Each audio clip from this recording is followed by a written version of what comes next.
Okay, I'm going to make a very bold statement to begin with. The UK, actually, no, let me not say the UK. Many countries are going to struggle to reach net zero emissions by 2050 without glass. Full stop.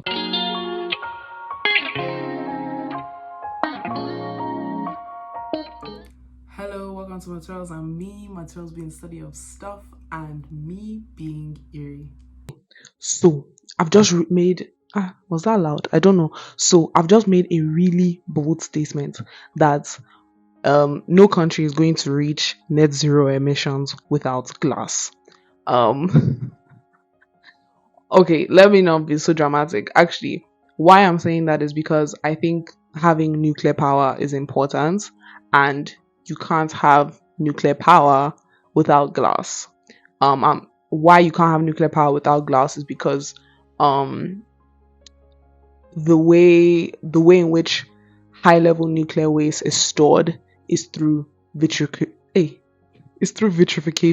which is basically like putting the waste, like the radioactive waste, like mixing it inside glass. That's basically what vitrification is. So that's the whole point behind my dramatic statement. Like I actually was going to lead you guys into it, but there's no need for that. Yeah, that's the point I'm trying to make. And so now I can get to the tea of like why glass is so good. And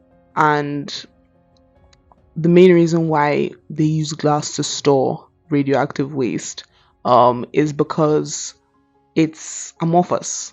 That basically means that it's not strict. Glass is free. The crystal structure of glass is free. It allows for like chemical flexibility because it doesn't have like long range order. I'm going to try and put pictures up. It doesn't have long range order, so it basically means no matter like the variety of radioactive content you're trying to store, glass would be a really amazing option because no matter how big the the size of the element is, like, or the ionic charge, like, it won't matter because the glass is just going to move around. Whereas in something like cement, which has a crystalline structure, it's not as good. Obviously glass is also more durable, so we also like it because of that. It also like it not like easily soluble in water. But like most good things, it's expensive. Like that's actually, it's most good things are expensive, so you can't just be using glass for all the radioactive waste that exists, because it's expensive. So we just use it for the top level ones, the ones that you just go near it and I'm joking. I might have to edit that out. But yeah, just the top range ones. um Okay, so why glass all of a sudden like is relevant to me is because of my final year project. I'm actually looking at the am I allowed to say? Yeah, I think I'm definitely allowed to talk about this because I'm not saying I haven't like I can't, like, I'm not showing you my research. I'm basically, so for my final year project, I'm basically looking at like corrosion in glass. That was gonna be another video. I was gonna be like, oh, did you know that glass could corrode? Obviously, like it takes a while, especially like with the way they plan to store the nuclear waste. Basically, there's this whole thing called a geological disposal facility. I'm pretty sure Sweden, no, that's a lie. Sweden or Finland has one in the making, or it's made, I'm not sure. And anyways, so it's basically like where most places want to put their vitrified waste. So the vitrified waste, so basically the waste that has been like put into glass or turned into glass, essentially they want to put it within a stainless steel, or I think a mild steel, a canister, and then put that canister inside another outer packing. And so they're really gonna it's going to be really safely stored up. And so then on top of that, that glass with the nuclear waste that's inside the steel canister that's inside another container is going to be like, I don't know how many feet under the ground. It's going to be deep under the ground. The whole idea of my research project is the fact that at the end of the day, like at some point, that outer packing is going to wear away, or yeah, it's going to wear away at some point.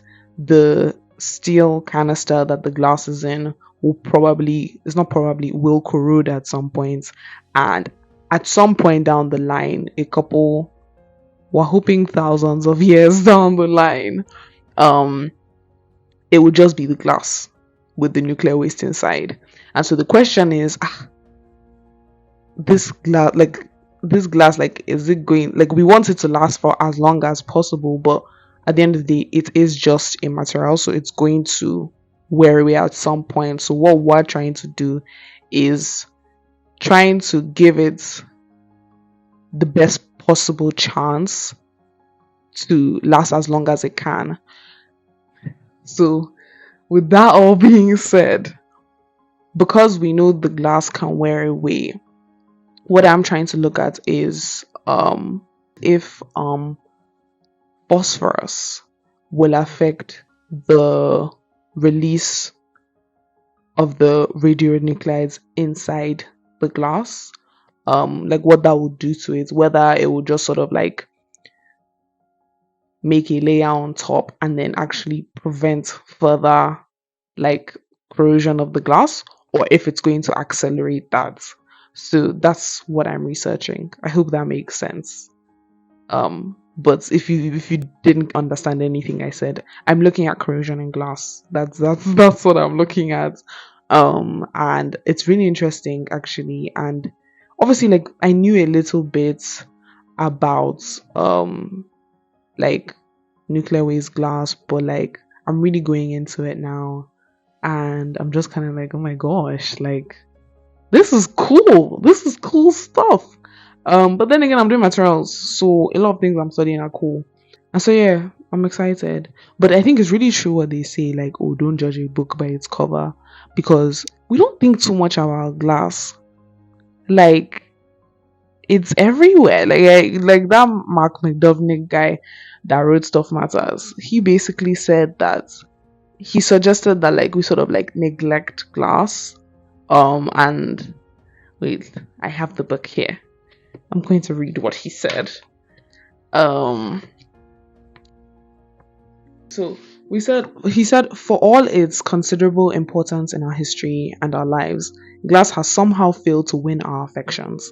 When we break a glass window, it is shocking, annoying, and painful in the case of my Spanish car accident, but we do not feel that we have broken something that is intrinsically valuable. In these situations, we are worried for ourselves, but as for the glass itself, it can be replaced. Perhaps it is because we look through it rather than at it that glass has not become part of the treasured fabric of our lives. The very thing that we value it for has also disqualified it from our affections. It is inert and invisible, not just optically, but culturally. Isn't that so deep? Like, okay, let me not lie. Obviously, to even somebody who does material science and engineering, that was so romanticized. Like, it was so romanticized and dramatic. But if you deep it, it's true. Like, you just look through it. You don't look at it. Like, let me not lie. I think there's so many ways you can make material science sound like, or materials sound like philosophical. Not sound. They actually are. Like, I remember in my, I'm actually digressing now, but the last thing I'm gonna say, I remember in my ceramics lecture, microstructural ceramics lecture in second year, our lecturer was like, oh, um telling us that like you can't build a world with just single crystals, and like most things are polycrystalline. And I remember just thinking, oh my gosh, like that's like people. Like, obviously, like man can exist alone, but man thrives when there's more than one of him. Do you understand? Like, imagine how long it would have taken for half the things that exist, or half the things that have like been produced, if there was only, I don't know, one human being. We still, like, I can't go that far back. I don't know what they were doing in 500 BC. I don't know, but there would have been less development.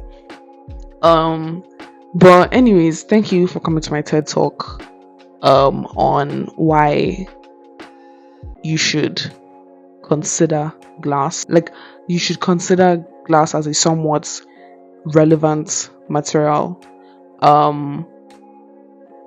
And also I also just wanted to tell you guys what I was doing for my final year project. Yeah. Anyways, if you've made it to this point in the video, good on you, good on me. Let's keep doing this.